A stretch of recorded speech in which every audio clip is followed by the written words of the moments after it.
So hi, my name is Cujo, and I just finished Thus Spoke Zarathustra by Friedrich Nietzsche. I have a notebook where I normally write notes in, and this video is more a form of being for myself. In the spirit of Zarathustra, I purely wanted to read out my notes and then give a small interpretation of the notes to kind of just add additional thoughts to what I picked away from the book on specific sections of the book.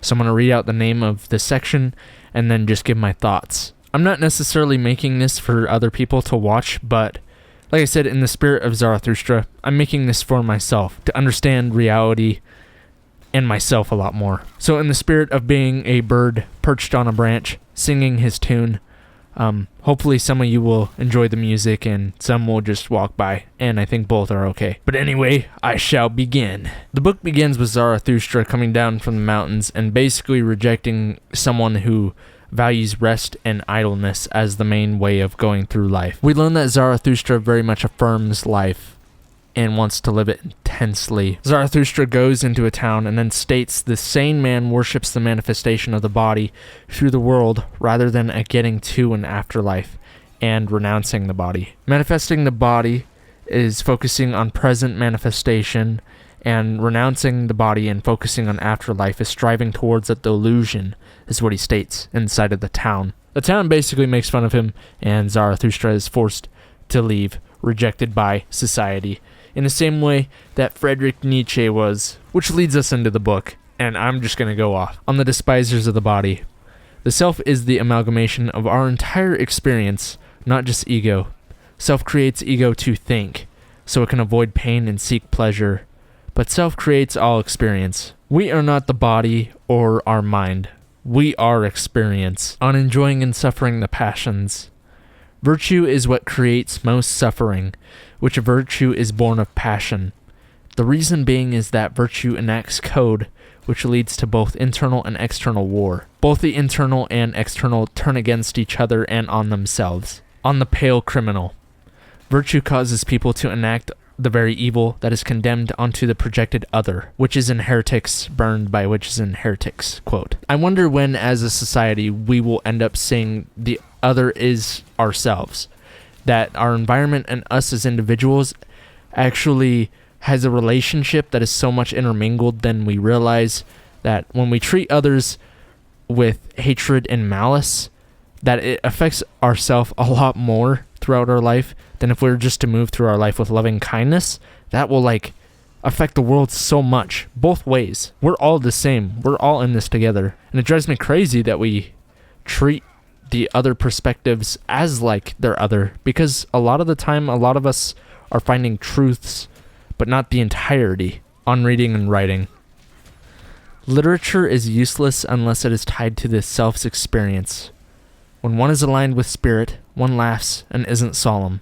So these words that I'm reading my notes from, and the books that I read from, all understanding comes from myself. When I read something, the understanding comes from what my mind interprets the symbols on the page to be. You can make an argument that we already know everything that there is to know, but it's rather uncovering that from our own psyche. It's an interesting philosophical idea. And hopefully when people hear that, they'll learn to trust themselves more. And I heavily agree. I think the most spiritually alive people are the people who laugh the most at everything. Both very hilarious things and very ignorant behavior. It can be very funny. On the tree on the mountainside. When one grows, one also finds the depths of his evil roots, like a tree, but must meet this with love and hope. I'm thinking acceptance of life.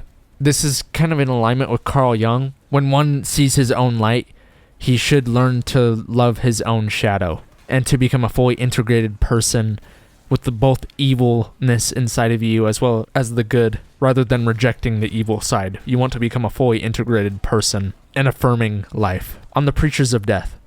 One commits oneself to action and the renunciation of life to escape facing life. With idleness and contemplation comes to face our human nature. Shouldn't one want life not to be purely suffering? I'm surrounded by people who are acting constantly. To actually sit and then face yourself as a human being is unheard of. To sit and meditate and do nothing and to just be is unheard of in our culture. Because if you have to sit and observe yourself, you have to look at yourself and see that you are very fallible, that you are imperfect, and that you are human. But to look at suffering makes suffering dissolve. To sit and face suffering itself will make you realize that it is intangible and it'll fizzle away. At least that's how it comes with meditation, from my experience. On War and Warriors. Choose struggle and victory over work and peace. Zarathustra vouches for an explosive, full life that doesn't revoke. Length of life shouldn't even matter. It's funny because I think that me writing this is very dualistic, and I think in this probably balance is important, but struggling and finding victory in Zarathustra's idea, the Superman or the Overman, the overcoming in man, is what gives joy to life. On the new idol. Man who renounces the state and society becomes the Overman, who owns little, yet faces life, standing against the state. The state seeks to consume man without even being able to stomach itself. The Overman is the man who stands on his 2 feet and is willing to overcome and face any challenge. And I think this is very beautiful. In the spirit of having my own YouTube channel and doing a lot of my own projects and ideas, the more I make my own things and the more I focus on doing my own creation, I realize how much other people do not know and are ignorant and don't understand what it's like to actually be a creative and to work on things. Except other creatives, other people focusing in their own lane and creating their own things. That is the only people that I should be listening to and other creatives should be listening to, is people in similar boats, facing similar problems, and doing it on the daily, not as a fad. These people who want to criticize you and control you can't even stomach their own thoughts and feelings and behaviors. That's why they try to control you. The flies of the marketplace. Living in society is crabs in a bucket, or the law of averages. People either want to pull you down or pity you, so we should seek solitude. I'm filming this a couple days after the election, and politics has been talked about non-stop because of the media. I normally write during the day while I'm at work in gaps that I get, but the politics were talked about so much while I was at work, and I was talked to so much, and I tried my best to listen. There was no words written that day. Society held me back. Solitude is the only time I've found sanity, when I'm with myself and I get to observe how I think and feel. And to even make something like this, it feels like my soul is singing. And I don't know how else to describe it. Solitude is your friend, especially as a creative, or thinker, or scholar. There's a ton of noise out there, and I learn that more and more every single day. On chastity. One shouldn't fight against one's nature, rather work intelligently with it. You should find your nature and make it serve you rather than fighting against it, because you become disfragmented. But when you become one-pointed and you understand yourself, everything flows so much more naturally. And you'll work twice as better with literally a fourth of the effort once you work with your nature. On the friend. Friendship is taking in the good and bad wholly. Zarathustra says women are incapable of being friend with man because of love. I think it is true when Zarathustra says that friendship is taking in the good and bad wholly. I don't agree with his perspective on women being incapable of being friends with men. On the 1001 goals. Good and evil is created to help man survive, yet humanity has no goal. Therefore, humanity isn't finished. Creators create the values of the age through manifestation of esteemed individual values. The most sane person determines their own individual values, and I encourage this for every single man. And I've tried to operate like this. I find sanity repeatedly when I visit my own values and tweak them and create them myself. On love of the neighbor. Zarathustra recommends love of self-actualization over love and selflessness for one's neighbor. What comes to mind is in airplanes, they tell you to put a mask over yourself so you can get oxygen, to then put a mask over your child when you're in the event of a plane crash. The philosophy behind that obviously being you have to be able to function and move and operate yourself in order to actually help other people. And you are a lot more capable and able to do that when you self-actualize yourself a lot more, or take care of yourself as much as you can. On the way of the creator. Seeking a solitude path we will want companions, which we must overall reject these feelings. People have their own interests at heart, so be wary over everyone. Let in the true friends through examination. This person creates his own values and judgments. On little, old, and young women. Woman's instinct is to serve a man's will and bear his children. Man's will must be strong enough to pull women to him. Very, very hot take. Don't agree with this. This did not age well. Maybe in terms of a feminine and masculine energy, but I think it's 2024. Nietzsche was right, I think, in a lot of ways. I think his take of relationships between men and women is pretty skewed. But I do think there is a biological factor that plays in here. I think women do tend to be more of the choosers and men more of displayers of their own will in the way that Nietzsche speaks of. But there's a lot of intricacy, and it gets kind of complicated. It's hard to simplify that idea into man and woman on the adder's bite. In being wronged, it is more noble to insist on one's own ineptitude. It protects and causes the enemy to then work for you to rewrite the wrong. Usually, when I reach a point of contention with people, a strategy I employ, which isn't really like I do it consciously, but the energy, I trust my own feelings, and normally I tend to go to ineptitude. I might not know, and usually I don't know all the aspects, but people treat me with a lot more respect and then are trying to essentially educate me in a very cordial way, but are very nice and respectful to me when I admit I might be completely wrong. I think people enjoy that. On child and marriage. Most marriage comes from loneliness and fear of being isolated, not from genuine connection and appreciation for each other. The child of this marriage inevitably will grieve of his parents in the first one, conquer one's own lacks before conjoining another who has also learned the same. I think my notes might be kind of confusing there. Essentially what I'm saying is when marriages happen out of fear, the child of that marriage will end up learning from that marriage and then marrying someone that learned in the same way. When one conquers their own lacks and learns from their parents, they marry someone who has also done the same for themselves. So we learn and grow from our parents making mistakes. A lot of our parents have made decisions when it comes to marriage from afraid of being alone and the fear of being isolated. We can't operate from that. On free death. Dying when the dying is right.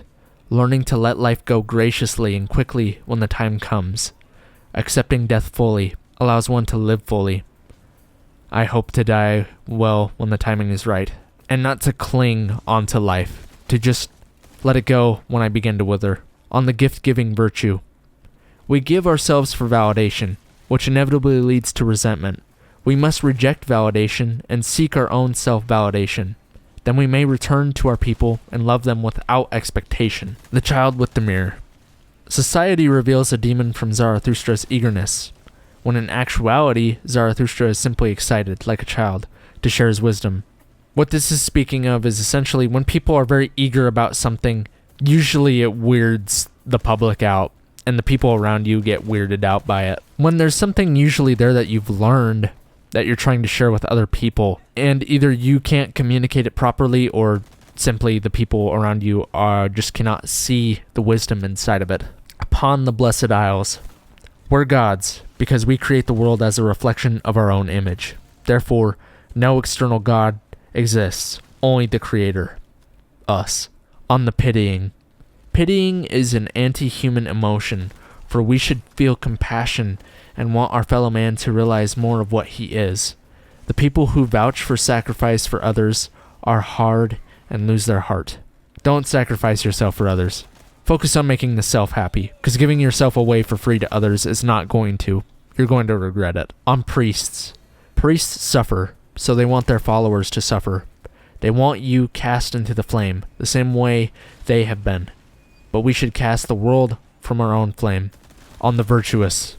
Ultimately, it should be up to the individual to decide what actions they take that are virtuous.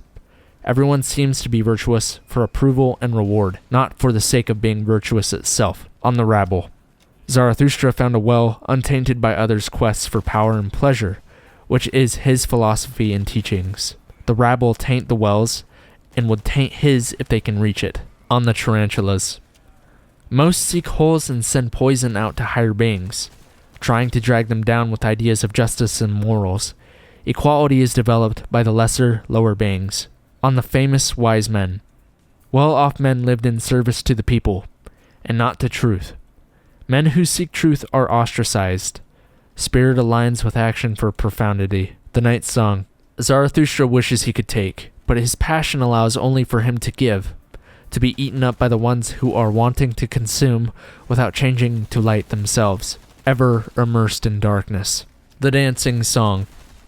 Life loves paradox, and Zarathustra fully embraces the highs, lows, paradoxes, and life herself. On self-overcoming. The drive of will is obtaining power to master. Life force aligns with the amount of this will, to the point where it risks existence on those who are sublime. One who is aware of their evilness can truly choose to be good. Most ascetics, vanity-wise, choose to show good, with resentment that is unconscious, which carries a heavy energy. To reject spirit is to return to it. On the land of education. We live to not subject what our fathers and mothers did to us to our own children. We listen to the children for wisdom and for guidance. We receive ancient perspective for a continually different now. On immaculate perception. Zarathustra vouches for creation and material growth, rejects the church as beings who don't fully believe in their doctrine. On scholars. Scholars recite others' ideas and wait eagerly for someone to get it wrong, to lash out. Zarathustra stands by his own ideas and is rejected as a scholar, yet his ideas fly over their heads. Poke, poke. Very, Nietzschean self-right in there. On poets.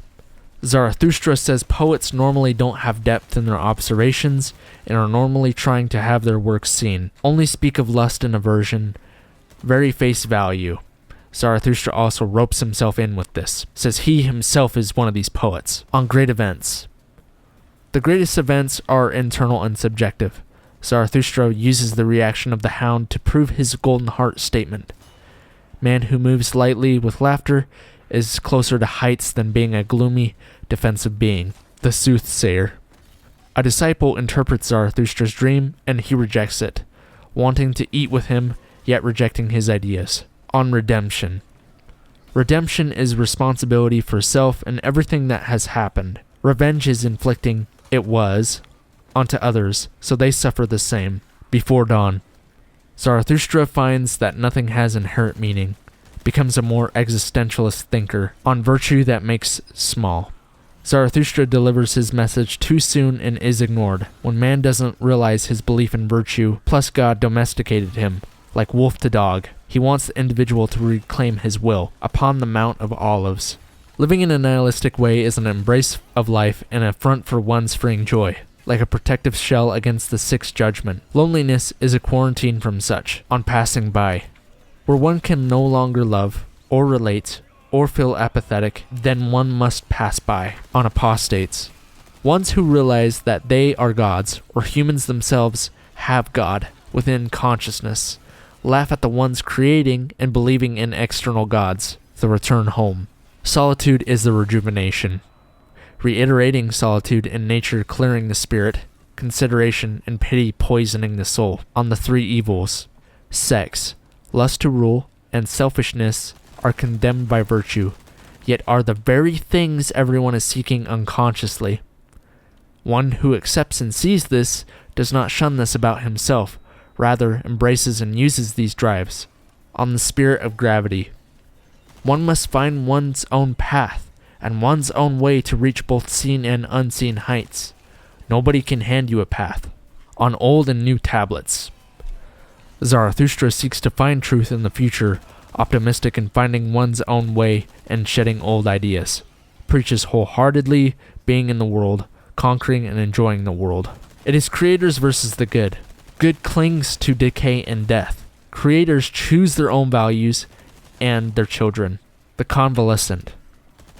Zarathustra is encouraged by the animals to gleefully preach his sermon for eternity because of the cycle of life, on the great longing.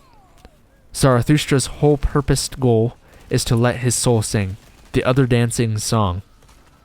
Life sees that Zarathustra wants to be free of it, which is true, but Zarathustra loves life and affirms eternity simultaneously. The Seven Seals. 7 verses declaring the love and acceptance for the eternal reoccurrence of joy and sorrow. The Honey Sacrifice.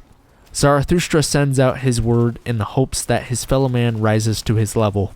The Cry of Distress. Zarathustra's last thing, hardest for him to overcome, is his pity. He sees himself as the equal to the soothsayer, which shows us he is overcoming pity. Conversations with the King. Kings speak of overcoming without any sense of being through trial. Zarathustra sees this and moves on. The Leech. Zarathustra's word inspired a man to feed leeches, a metaphor used to describe Zarathustra and his students. The Magician. In seeking greatness, one proves continually one's lack of greatness. I love that one. Retired. Stumbling across an old pope, he joins Zarathustra. His main qualm is God giving us tools and features to overcome lust, greed, fear, etc. when he, God himself, put those into us. The Ugliest Man. Zarathustra finds a Nietzsche self-insert of sorts, discovers it to be healthy to both despise man and love man, ultimately with the goal to overcome man in both dualities. The Voluntary Beggar. Man fled both rich and poor to own and live off of cows. Cows reflect nature, and Zarathustra challenges this idea with the eagle and serpent being powerful yet still happy. The Shadow. The shadow craves direction and security. Zarathustra warns that this harrows and distills thinking. Prisoners sleep well in security of their own fate. At noon. Zarathustra finds the best happiness in the smallest of things.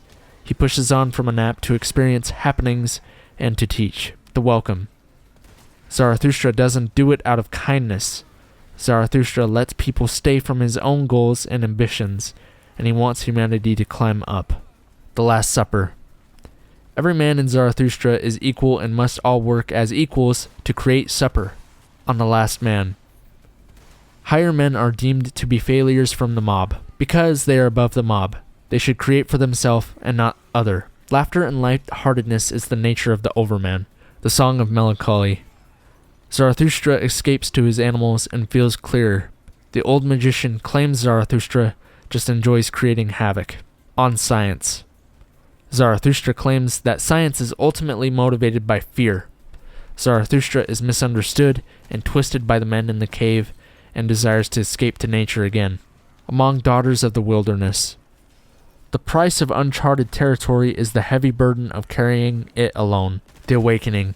They begin to worship the ass that brought the kings there as their god, finding all of the traits Zarathustra teaches inside of the ass. The Ass Festival. Affirm life and reject heaven. When man laughs at something, it is something that he has overcome. The Drunken Song. To want joy, you want everything that comes with it for eternity. You have to accept it all. The Sign. To be a higher man is to affirm life, and to lose pity for higher man, to fully accept life and its shortcomings. Thus spoke Zarathustra. And I just read you notes from my notebook on reading Thus Spoke Zarathustra. So if you have the book or are reading the book, you can actually jump around to parts of the book and I guess see what I had to say about it if you're curious about that. And hopefully you found some value out of that. Thank you for taking the time to watch this. I love you and goodbye now.